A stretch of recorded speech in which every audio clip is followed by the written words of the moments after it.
Bienvenidos a un nuevo episodio del podcast de Historia y más, donde estaremos hablando sobre temas interesantes en torno a la historia mexicana, así como de la historia mundial. Hoy hablaremos sobre uno de los imperios más importantes y poderosos del subcontinente indio, el cual destacó por su arquitectura, arte y hegemonía política y económica. Estamos hablando del Imperio Mogol.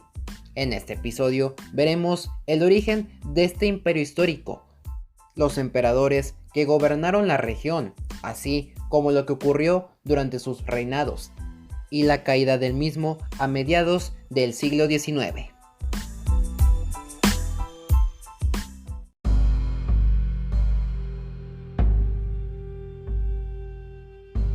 India siempre ha sido un país demasiado diverso en cuanto a su cultura, pues ahí habitan millones de personas que hablan lenguas distintas, así como otras que practican varias religiones y que vienen de etnias y grupos distintos, y como todo, tiene su historia. La línea del tiempo del subcontinente indio es muy extensa y variada, pues además de ser una región muy grande, ha sido sitio para múltiples imperios y dominios en su historia. El Imperio Mogol fue uno de ellos, y su origen se remonta alrededor del siglo XVI. El antecedente del Imperio Mogol viene desde el nacimiento de Zahir-ud-Din Mohammed, mejor conocido como Babur, el 14 de febrero de 1483 en Andijan, actual Uzbekistán. Babur no era cualquier persona, pues del lado de su padre, Omar Sheikh Mirza, tenía raíces de Tamerlán, un conquistador turco-mongol que manejó un imperio que se extendió desde la India hasta el Mediterráneo, mientras que en el lado de su madre, Kutluk Nihar Kanim, ella era una descendiente de Genghis Khan, fundador del Imperio Mongol, uno de los más extensos de la historia. El padre de Babur, quien era el emir de Fergana, falleció el 8 de junio de 1494, cuando él solamente tenía 11 años, por lo que lo sucedió en el trono. Sin embargo, muchos miembros de la familia, entre los que estaban algunos tíos y primos, se negaron a aceptar esto. En 1497, el joven rey se hizo con la ciudad de Samarcanda, ciudad capital del imperio timúrida.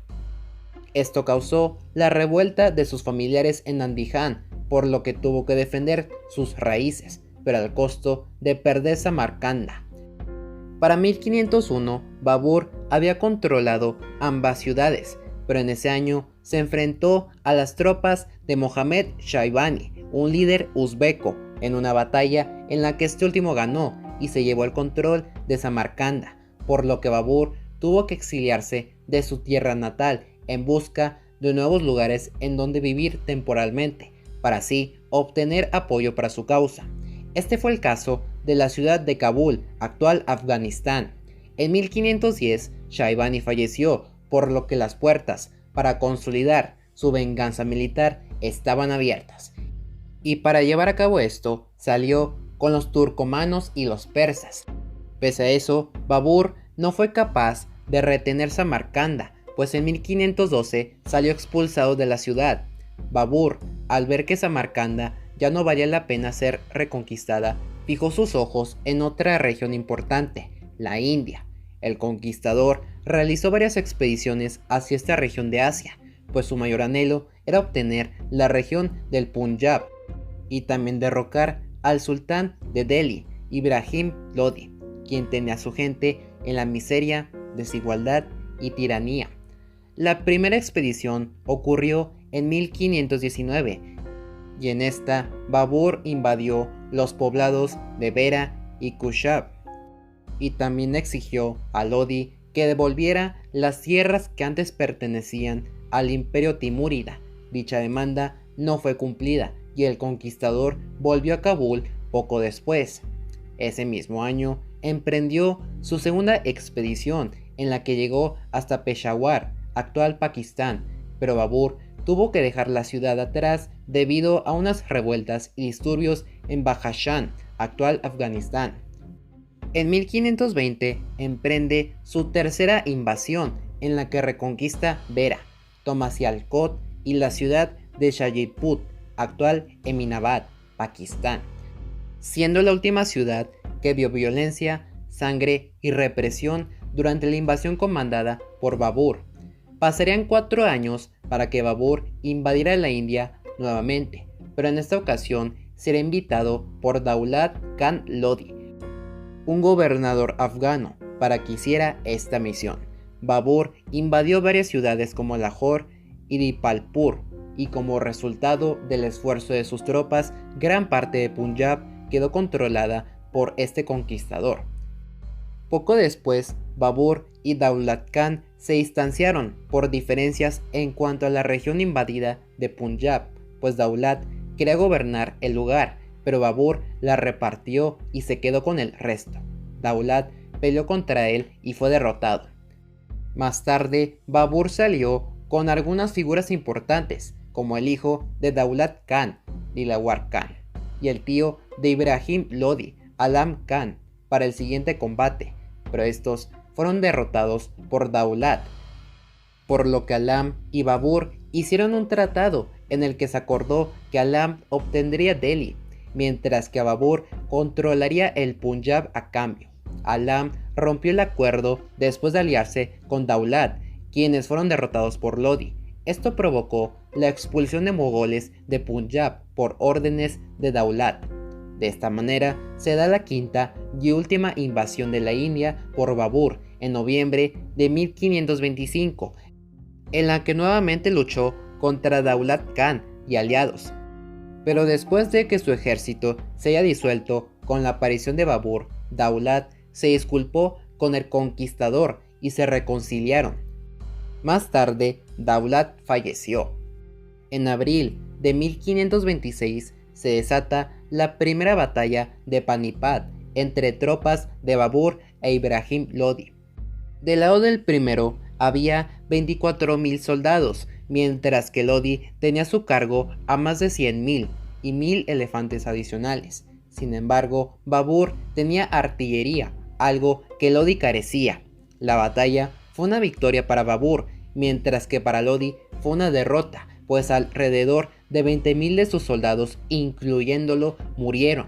Eso significó el fin del régimen de Lodi en la región y el establecimiento del imperio mogol por Babur, comenzando así una nueva era en el subcontinente indio.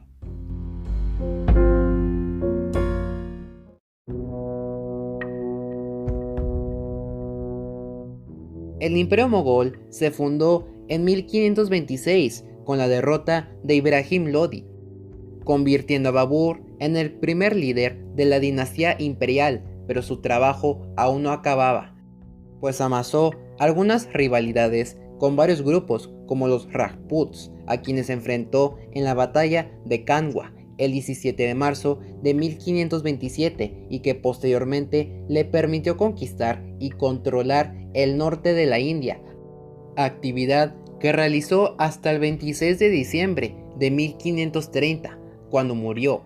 A Babur lo sucedió su hijo, Humayun, quien no superó el poder de su padre y que se enfrentó a dos amenazas: Bahadur Khan, un sultán local que luchó en contra del emperador y que fue derrotado en 1531, y Sher Shah Suri, un general afgano líder del imperio Suri, con quien tuvo un enfrentamiento en 1540 que terminó exiliando al rey mogol a Sindh, Pakistán. Humayun estará exiliado de su imperio hasta 1555, cuando regresó tras una batalla en Machiwara que derrotó a Sher Shah. Pese a eso, Humayun murió el 27 de enero de 1556 tras una caída en una escalera. Lo sucedió su hijo Akbar. Akbar asumió el reino a los 13 años, pero lo gobernarían regentes que dejarían el poder hasta que él tuviera 20 años, siendo uno de ellos Bairam Khan. Akbar fue vital para el imperio, pues expandió su territorio hasta el norte del río Godavari. Quitó el impuesto del jizya que se ponía a los no musulmanes, centralizó el poder del imperio para él, construyó y mejoró caminos entre el norte y centro de la India, con la ruta de la seda, así como con otras rutas en el continente, y movió la capital a Fatehpur Sikri.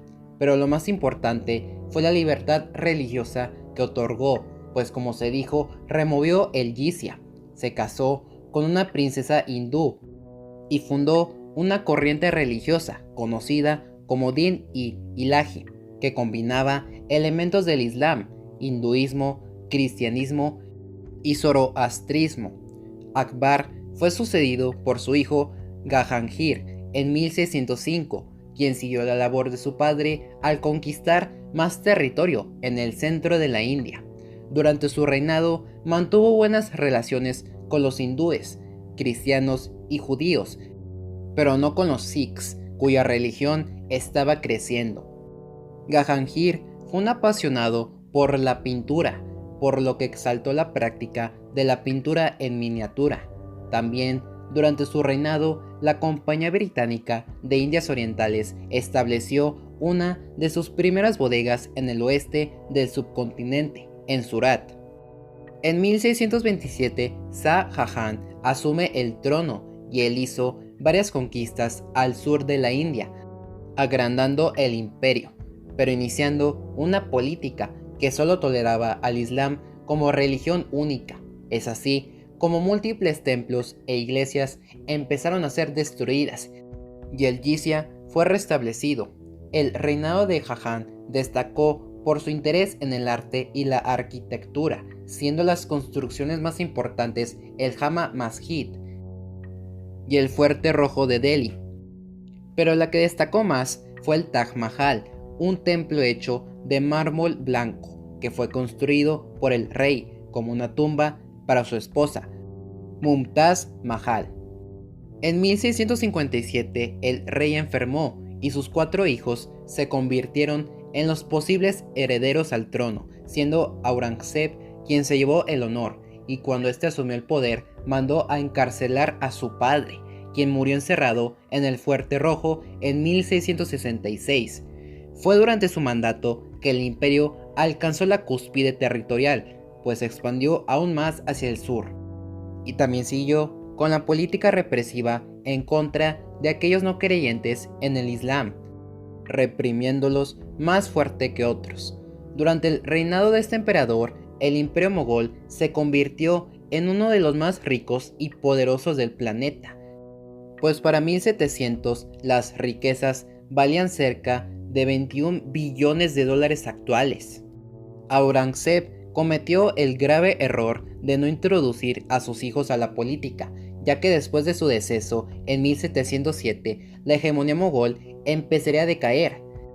Con la muerte del rey, le seguirían una serie de emperadores que durarían pocos años en el poder, pues aumentó la inestabilidad política y muchos de estos eran asesinados y despojados. La hegemonía mogol empezaba a desaparecer, pues algunas naciones a su alrededor, como el Imperio Maratha y Persia, reemplazaron a los mogoles en el campo económico y político.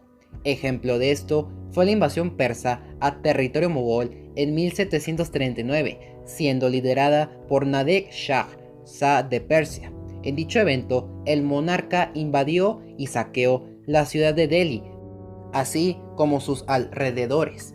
Este suceso fue una de varias razones por las que el imperio se empezó a dividir en reinos y naciones independientes, lo cual fue clave para que los europeos establecieran sus gobiernos en esas zonas.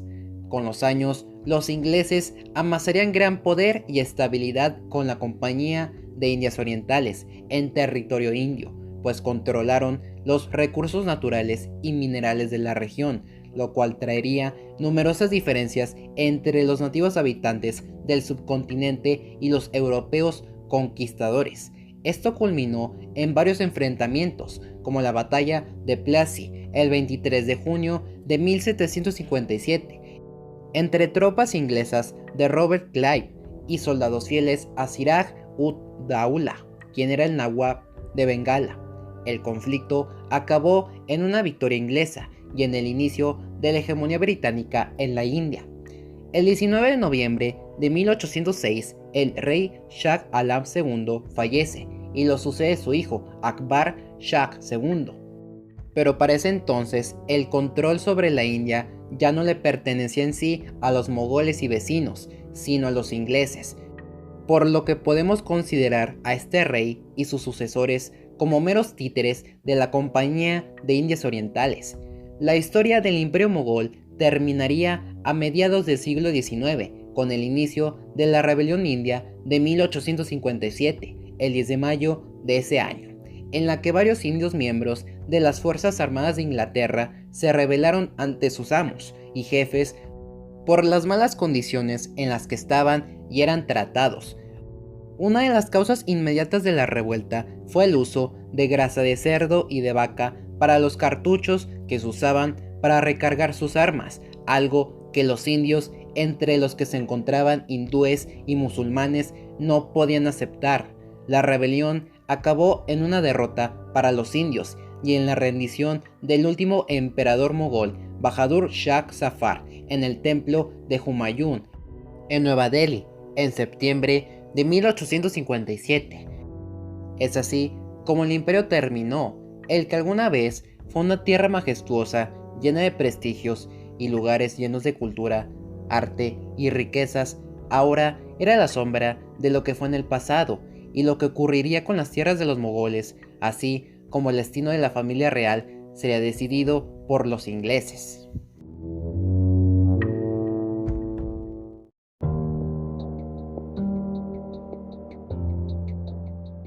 Tras el arresto del emperador, los ingleses lo enjuiciaron por su participación en la revuelta civil de 1857, pero a la vez temerosos de que esto desencadenara más rebeliones de este tipo. El rey Zafar fue enjuiciado el 27 de enero de 1858 en el Fuerte Rojo de Delhi y fue encontrado culpable por los crímenes de rebelión, traición y asesinato. Su condena fue el exilio, junto con el resto de la familia real, a la ciudad de Rangún, en Birmania, donde el exmonarca vivió por el resto de sus días. Zafar murió el 7 de noviembre de 1862, a los 87 años, en una situación que ni sus ancestros se hubieran imaginado. En cuanto a la India, esta sucumbió totalmente a los ingleses, y se considera que el fin de la revuelta india, el 20 de junio de 1858, es el inicio de lo que se conoce como Raj británico, pues el control de los territorios que tenía la Compañía de Indias Orientales fue otorgado directamente hacia el gobierno británico, el cual puso a representantes de la monarquía británica llamados gobernadores generales en India y sus alrededores, como Pakistán y Bangladesh, para que manejaran los asuntos de la colonia inglesa. El Raj británico gobernaría el subcontinente indio por más de 90 años, hasta que en 1947 Mahatma Gandhi surgió como la figura principal del movimiento independentista de la India, el cual logró que los británicos dejaran atrás esta colonia y que el país se independizara completamente el 26 de enero de 1950. El imperio mogol, pese a haber sido algo violento, represivo y sangriento en algunos periodos, aportó mucho para la cultura de la India, pues decenas de los monumentos y obras artísticas que fueron hechas durante tiempos del imperio aún persisten en la actualidad, siendo el Taj Mahal uno de los más famosos y visitados. Este majestuoso monumento fue nombrado como Patrimonio Cultural de la Humanidad por la UNESCO en 1983. Esto es prueba de cómo el legado de los mogoles todavía sigue entre la población de la India, pero sus aportaciones apenas son un granito de arena comparado a lo que dejaron las demás culturas de la historia del subcontinente indio. Este podcast fue escrito y producido por Diego García Cantú en el mes de julio de 2021. No olviden darle like a este video y suscríbanse para traerles más contenido como este. Nos vemos en el siguiente episodio.